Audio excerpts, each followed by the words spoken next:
नमस्कार, आप live cities देख रहे हैं। मैं हूं गरिमा भारती। बिहार की बात के एक और एपिसोड में आपका स्वागत है। हमारे साथ सीनियर जर्नलिस्ट ज्ञानेश्वर मौजूद है। आपको पता है कि बिहार की बात के हर एक एपिसोड में हम बिहार को लेकर चर्चाएं करते हैं। बिहार की जो खास बातें होती है, बिहार का जो करंट टॉपिक होता है, उस पर बात करते हैं।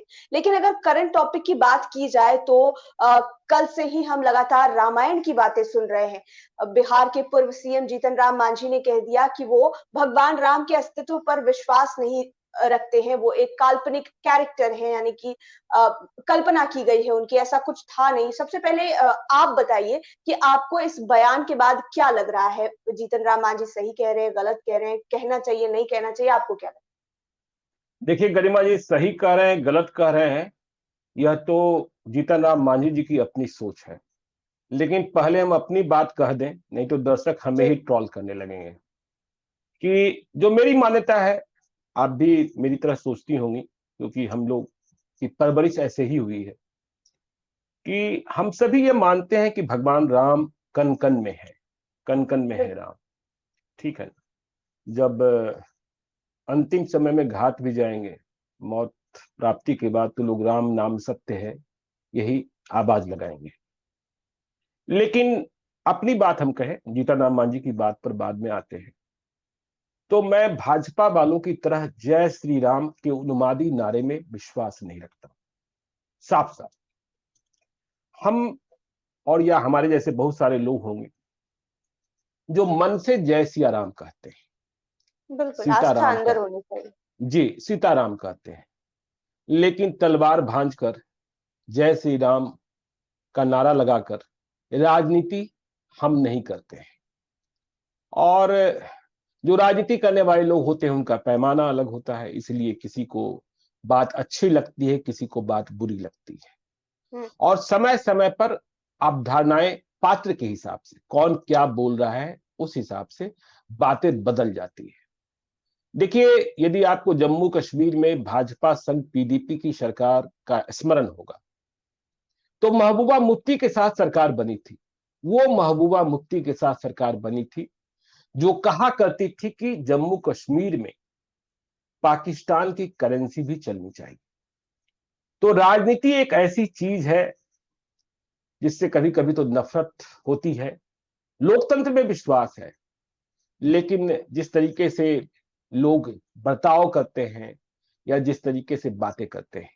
हम्म। बात रही जीतन राम मांझी की, तो मैंने तो अपनी बात स्पष्ट कर दी। अब देखिए, जीतन राम मांझी की बात पर बवाल होना तय था, लेकिन जिस बवाल की उम्मीद हम कर रहे थे वह बवाल दिखाई नहीं पड़ रही है।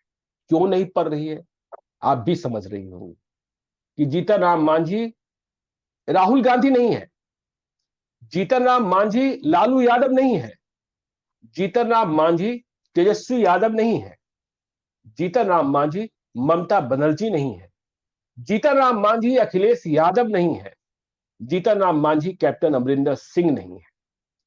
यदि जीतन राम मांझी की जगह आज ये बात राहुल गांधी ने कर दी होती तो क्या होता, गरिमा जी आप बता सकते हैं? अलग अलग नाम पढ़ते, बवाल होता, और पता नहीं कहा जाता कि इनको यहाँ से भगाइए, वहां से भगाइए, शायद ऐसा हो जाता, मुझे लगता है। अब तक हमने गिरिराज सिंह का बयान नहीं सुना। यदि जीतन राम मांझी की जगह राहुल गांधी होते, लालू यादव होते, तेजस्वी यादव होते, अखिलेश यादव होते, कैप्टन अमरिंदर सिंह होते, उमर अब्दुल्ला होते, ममता बनर्जी होती, तो आज ये कहते कि इन्हें पाकिस्तान भेजो, इन्हें अफगानिस्तान भेजो, इन्हें बांग्लादेश भेजो। लेकिन आज इनकी जुबान नहीं खुल रही है।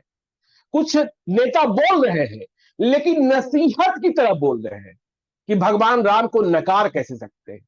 भगवान राम को कोई नकारता नहीं है, कहां कोई नकारता है। जीतन राम मांझी की व्यक्तिगत सोच है, लेकिन भगवान, देखिए, आस्था आपके भीतर होती है।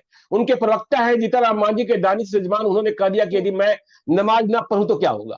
तो ठीक है, आस्था आपके भीतर होती है। जैसा मैंने पहले कहा कि देखिए, मेरे तो कनकन में राम है, लेकिन हम जय श्री राम, जय श्री राम, जय श्री राम का नारा लगाकर किसी को चिढ़ाते नहीं है, किसी उन्माद को नहीं फैलाते हैं, और इसके एवज में राजनीति की रोटी नहीं सेकते हैं। तो जीतन राम मांझी आज बीजेपी की मजबूरी है, इसलिए सारे फाइव ब्रांड नेता चुप हैं, खामोश हैं, नहीं कह रहे हैं कि इन्हें पाकिस्तान भेजिए, इन्हें अफगानिस्तान भेजिए, इन्हें बांग्लादेश भेजिए, क्योंकि पता है कि यदि जीतन राम मांझी आज नाराज हो गए, अधिक दुखी हो गए, तो बिहार की जो सरकार है ना, वो इधर से उधर, उधर से इधर हो सकती है। बस 4 विधायक ही तो है जीतन राम मांझी के, लेकिन ये 4 विधायक तराजू पर इतने भारी हैं कि बिहार की सरकार को पलट दे सकते हैं, इसलिए सब चुप है। बीजेपी की मजबूरी है जीतन राम मांझी से डरना। यदि जीतन राम मांझी नहीं होते, मैं फिर से कह रहा हूं, तो सड़क पर बवाल होता। ये बीजेपी वाले, यदि यह बात राहुल गांधी ने कही होती तो राहुल गांधी का पुतला जलाया जाता, राहुल गांधी के खानदान की हिस्ट्री निकाली जाती, राहुल गांधी को मुसलमान कह दिया जाता और क्या क्या नहीं कहा जाता। लेकिन जीतन राम मांझी है, और ये बीजेपी वाले जानते हैं। आपको 2015 का चुनाव याद होगा विधानसभा का, जब महागठबंधन बन गया था कांग्रेस का, जेडीयू का और आरजेडी का, तो ये जीतन राम मांझी उधर थे एनडीए में, और सीटों के बंटवारे के दौरान बात नहीं बन रही थी, और दिल्ली में ऐसा हुआ था बीजेपी के साथ जो सीटों का तालमेल हो रहा था कि बात टूट गई थी, और टूट के बाद जो बात टूटी, जीतन राम मांझी बिहार निवास आए थे और रोने लगे थे मीडिया वाले के सामने। लेकिन जैसे ही वे रोए, बीजेपी इस कदर कांप गई थी कि लगा कि एक तो महागठबंधन से लड़ना है, अब ये जीतन राम मांझी भी नाराज। तो फिर जीतन राम मांझी को मनाने के लिए एक बड़ा अभियान चला और उन्हें किसी तरीके से मनाकर रखा गया। ठीक है, मतलब बहुत फायदा नहीं हुआ था 2015 में, सत्ता तो नीतीश कुमार की ही लौटी लालू यादव के साथ और कांग्रेस के साथ। तो ये जो चरित्र है ना, ये चरित्र बदलता रहता है कि कब कौन बोलेगा तो क्या बोलना है। कहां है आज पाकिस्तान और अफगानिस्तान और बांग्लादेश भेजने वाले? क्यों नहीं जीतन राम मांझी को भेजने की बात कर रहे हैं? यदि ये कोई दूसरा होता तो अब तक कहा जाता कि सरकार में क्यों रखे हुए हैं। यदि आप मानिए कि नीतीश कुमार की सरकार लालू यादव के साथ होती, नीतीश कुमार की सरकार कांग्रेस के साथ होती, या बिहार में लालू यादव की सरकार होती, और ऐसा कोई वक्तव्य उस गठबंधन दल का कोई नेता करता, तो क्या बोलते ये? लेकिन आज नहीं बोलेंगे। एग्जाम्पल के लिए हम लोग दिल्ली के सरकार से किसी नेता को ले सकते हैं, झारखंड की सरकार से किसी नेता को ले सकते हैं। अगर उन्होंने ऐसा बयान दिया होता तब क्या हो जाता? हाँ, अरविंद केजरीवाल का भी उदाहरण ले सकते हैं। अरविंद केजरीवाल ने कहा होता, हेमंत सोरेन ने कहा होता, तो क्या से क्या हो जाता।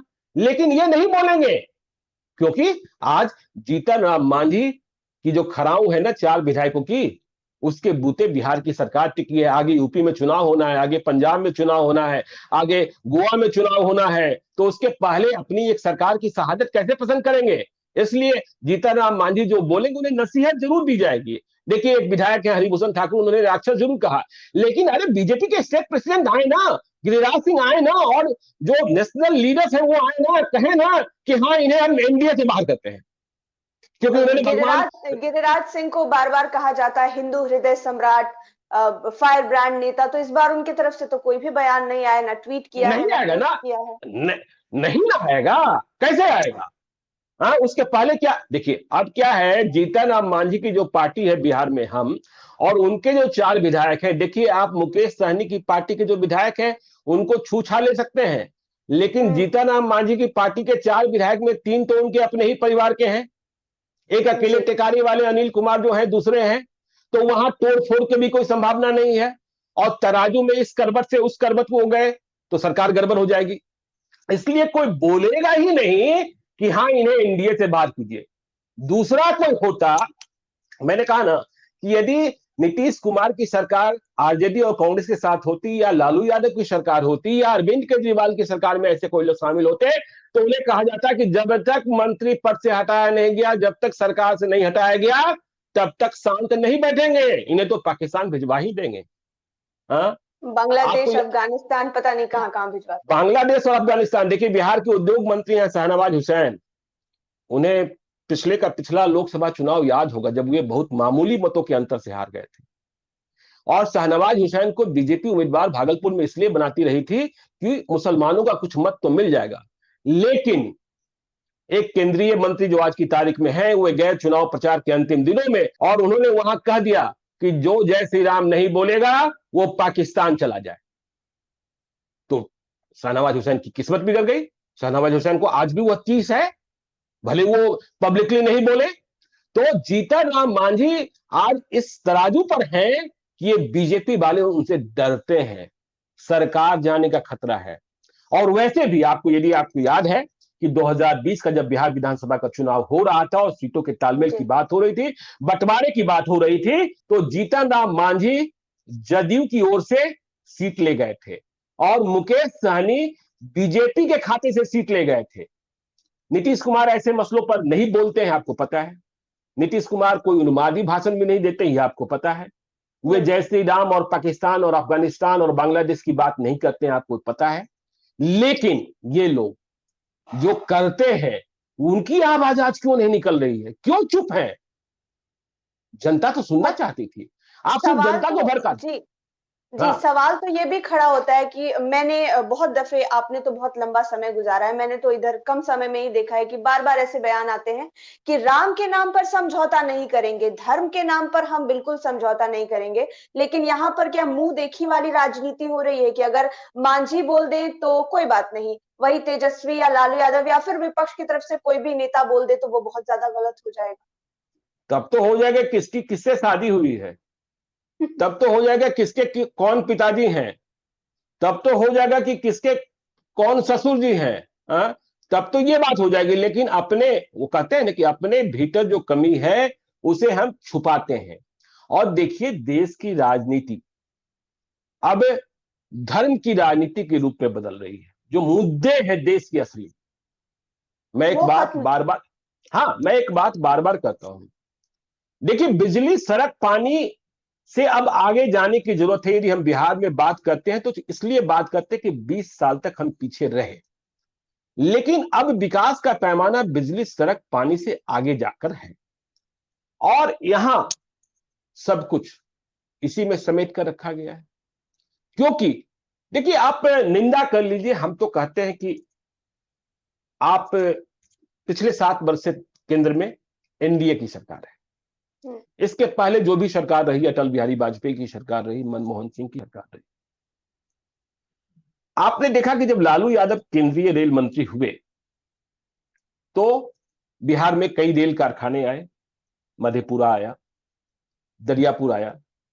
नीतीश कुमार जब मंत्री हुए केंद्र में अटल बिहारी वाजपेयी की सरकार में, 2 एनटीपीसी आए, औरंगाबाद आया, बाढ़ आया, हरनौत में रेलवे फैक्ट्री आई। लेकिन पिछले 7 वर्षों में क्या आया बिहार में? एम्स आपने नहीं बनाया है, इस एनडीए सरकार ने नहीं बनाया है। बिल्कुल। जो, हाँ, और आपने जो कहा कि हम दरभंगा में एम्स बनाएंगे, तो दरभंगा में एम्स कब बनना शुरू होगा? देख ही रहे हैं कि लोग वहां ईंट ईंट जोड़ रहे हैं कि हम ही उद्घाटन शिलान्यास कर देते हैं। तो बात कहने से नहीं होगी। अब अभी आपने देखा होगा, जन आशीर्वाद यात्रा कर रहे थे केंद्र के कई मंत्री बिहार में। तो वो सीएसआर फंड एक में होता है, कॉर्पोरेट सोशल रिस्पॉन्सिबिलिटी फंड, उसके माध्यम से जो कंपनियां काम कर रही हैं या उपक्रम काम कर रहे हैं भारत सरकार के, उनके माध्यम से जो कोई सड़क बन रही है और पगडंडी बन रही है, उसे लेकर वो केंद्र सरकार, बताइए, केंद्र सरकार की उपलब्धि सड़क और पगडंडी है। लोग कहते हैं सड़क का संजाल। देखिए, इस दिशा में यदि किसी ने काम किया तो अटल बिहारी वाजपेयी ने काम किया, और इसमें भी कोई शक नहीं है कि जो नितिन गडकरी है वो परफॉर्मर मंत्री है। लेकिन बिहार को पिछले 7 वर्ष में कितना आईआईटी मिला? पटना आईआईटी भी इस एनडीए सरकार की देन नहीं है। बिल्कुल। हाँ, कितना नया मेडिकल कॉलेज मिल गया, कितने नए कारखाने मिल गए, यह बात तो है। तो इसीलिए जो आपने बात कही कि मुद्दे से जनता के बीच धर्म, जो भारत की आबादी जो अशिक्षित है और जिन्हें लगता है कि भगवान ही सब कुछ है। एक बात मैं आपसे कहता हूं गरिमा जी, मैं कई बार कई मंचों पर कह चुका हूं कि आप ठेले पर, आप टेम्पो पर, आप ट्रैक्टर पर लिखा देखते होंगे, बुरी नजर वाले तेरा मुंह काला। देखते हैं ना लिखा हुआ, रिक्शा पर। हाँ, लेकिन आपने कभी ऑडी पर, कभी आपने मर्सिडीज पर, कभी आपने फॉर्च्यूनर पर, कभी आपने किसी बड़ी गाड़ी पर ये लिखा हुआ देखा है, बुरी नजर वाले तेरा मुंह काला? नहीं, क्यों? बिल्कुल नहीं। तो इसको समझिए। देखिए, ये ठेला वाला, रिक्शा वाला और जो इस तरीके के लोग हैं, वो मानते हैं थोड़े कम पढ़े लिखे हैं। उन्हें लगता है कि हर कुछ भगवान ही दे रहा है। तो भगवान में ही आप उसे इस तरीके से बांध देना चाहते हैं कि वह इससे आगे की बात ही नहीं करे। इसलिए उसे बुरी नजर वाले तेरा मुंह काला लगने लगता है। अब ये जो फॉर्चूनर वाले हैं, ऑडी वाले हैं, जो मर्सिडीज वाले हैं, बीएमडब्ल्यू वाले हैं, वे क्यों नहीं लिख पाते हैं? वे जानते हैं कि देखिए, हमें इस फॉर्च्यूनर पर, इस बीएमडब्ल्यू पर, मर्सिडीज पर चढ़ने को, अब आप लोग कहेंगे कि कई लोग तो भ्रष्टाचार के बूते चढ़ जाते हैं। हाँ ठीक है, वो भी सही है। बिहार में मुखिया जी लोगों का हाल देखते ही हैं। तो वे जान गए हैं कि नहीं, भगवान भी हमारे साथ तब होंगे जब हम काम करेंगे। हर कुछ के लिए हम भगवान को दोष नहीं दे सकते। गरीबी तब मिटेगी जब अवसर उपलब्ध होंगे। गरीबी बिल्कुल। तब मिटेगी जब हम संघर्ष करेंगे। केवल बुरी नजर वाले तेरा मुंह काला लिख देने से, तो जब बड़ी गाड़ियां खरीदते हैं लोग, तो क्या देखते हैं कि इसके सेफ्टी फीचर्स क्या हैं, इनके ड्राइविंग के तरीके क्या हैं, इनके मेंटेनेंस के तरीके क्या हैं। तो उन्हें लगता है कि यदि ये सब काम हम ठीक से रखेंगे, ठीक से करेंगे, तो किसी की नजर नहीं लगेगी। ऐसे भी मैं नहीं आईटी, होती। हाँ, मैं आईटी और ईडी की बात नहीं कर रहा, ठीक है। तो धर्म के बहाने अब देश में हर बात में जय श्री राम होने लगा। पेट्रोल की महंगाई पर बात शुरू कीजिए, जय श्री राम सामने ला दिया जाएगा। बेरोजगारी पर बात शुरू कीजिए, जय श्री राम सामने ला दिया जाएगा। आप किसी मुद्दे पर बात शुरू कीजिए, जय श्री राम सामने ला दिया जाएगा।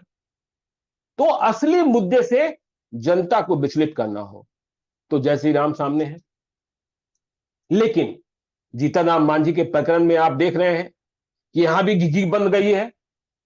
दूसरे के लिए तो आप पाकिस्तान, बांग्लादेश, अफगानिस्तान कहां कहां खोज लेते हैं कि जाकर रहे कराची में अभी भिड़े तालिबानियों से।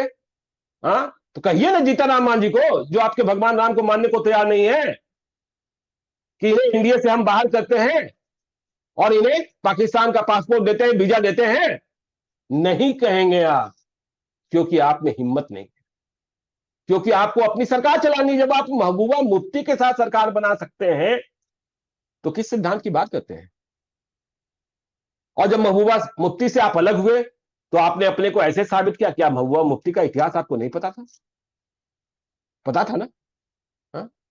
आप बिहार की बात कीजिए, बिहार में लोग लालू यादव के राज के बारे में बात करते हैं, लेकिन क्या आपको पता है कि 1990 में जब लालू यादव की सरकार बनी थी, तब भाजपा ने ही साथ दिया था? हा?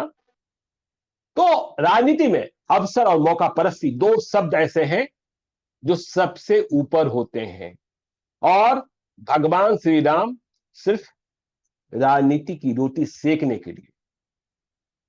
आपने बिल्कुल, कभी लेकिन देख, हाँ, जी, हाँ जी, बड़ी जी आप बड़ी बताएं। बात यह है कि हम और आप आज डिजिटल वर्ल्ड में रहते हैं।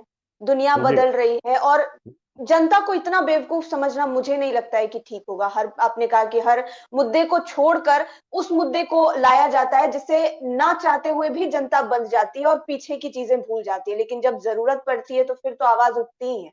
अब आपने कहा देखिए, एजुकेशन का मुद्दा। देखिए, हाँ, जी। देखिए एजुकेशन का मुद्दा। देखिए, जनता को जब तक ये बरगलाएंगे नहीं, तब तक राजनीति करेंगे कैसे? आप क्यों कहते हैं, हम क्यों कहते हैं, मैंने आपको एक और एपिसोड में कहा था कि बिहार बुद्धों का प्रदेश बनता जा रहा है। बिल्कुल। जो लड़के यहां से निकलकर जाते हैं 12वीं के बाद, वो क्या बिहार लौटना चाहते हैं? नहीं नहीं लौटना चाहते। चाहते हैं। नहीं नहीं चाहते। चाहते हैं। आप दिल्ली में क्या खोजते हैं कि ये भूमियार है, कि ये ब्राह्मण है, कि ये यादव है, कि ये राजपूत है? आप वहां बिहारी, अधिक से अधिक बिहारी और यूपी में फर्क करते हैं, मराठा में फर्क करते हैं। तो यहां जब सिपाही और मास्टर साहब की नौकरी है, और उसमें भी कितना घालमेल है आपको पता है, तो ये सब चलता ही रहेगा। तो भगवान भगवान के नाम पर राजनीति तो करने वाले सफल होंगे ही होंगे। हाँ, दूसरी समस्या ये भी है कि जो विपक्ष है वो बेहद कमजोर है। वह भी जनता के लिए लड़ना नहीं चाहती है। वह भी जाति के नाम पर, कोई धर्म के नाम पर लड़ रहा है, कोई जाति के नाम पर लड़ रहा है। तो पिस तो रही है जनता ही। बिल्कुल। तो बिहार की बात के इस एपिसोड में हमने जो बात की है वो बेहद ज़्यादा ज़रूरी है, ना केवल राजनेताओं के लिए बल्कि हम सभी के लिए, क्योंकि बिहार में मुद्दे की राजनीति होना, पूरे देश में मुद्दे की राजनीति होना बहुत ज़रूरी है, क्योंकि देश न केवल उन लोगों से चलता है, हमसे आपसे भी चलता है, हमारा भी खून-पसीना इसमें लगता है। तो लोगों के मुद्दे की बात करना बेहद ज़रूरी है, जैसा कि आपने कहा कि जय श्री राम आगे लाया जाता है, या फिर हम किसी धर्म विशेष की बात नहीं कर रहे हैं, लेकिन बात हमेशा वहीं पर आकर अटक जाती है, लोगों को बाँध दिया जाता है, ऐसी चीज़ें नहीं होनी चाहिए। आपकी इस पर क्या राय है, आप हमारे कमेंट सेक्शन में ज़रूर लिखें। हमारे चैनल को सब्सक्राइब करें, ये वीडियो फेसबुक पेज पर देख रहे हैं तो पेज को लाइक करें, साथ ही साथ हमें ट्विटर पर ज़रूर फॉलो करें। धन्यवाद। धन्यवाद।